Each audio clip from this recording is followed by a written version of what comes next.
Okey, aku dekat Bandar Trolak. Bandar Trolak ni memang kosong, memang tak ada orang dah. Okey, ada kedai runcit satu je situ. Kedai runcit. Ini macam rumah kedai lah. Ini semua dah jadi rumah kot. Ataupun memang tak pakai dah.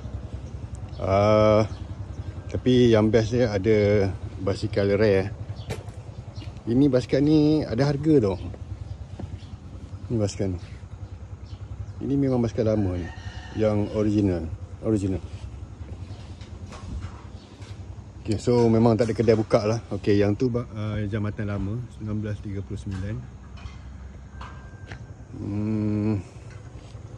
Dan ada satu je kedai makan dekat situ. Aku nak makan, nak minum kat situ. Dan ini dah buat rumah ni. Memang dulu kedai. Oh, ada toko. Okay, ada balai polis. Ada balai polis kat sana tu, kat ujung tu. Dan ada sini ada kedai makan Cina kat sini. Kedai makan India kot. Dan pejabat pos lama.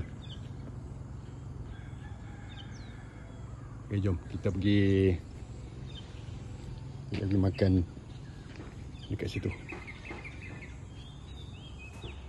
Kosong. Bandar ni kosong. Mati terus. Kedai runcit pun ada satu ni je.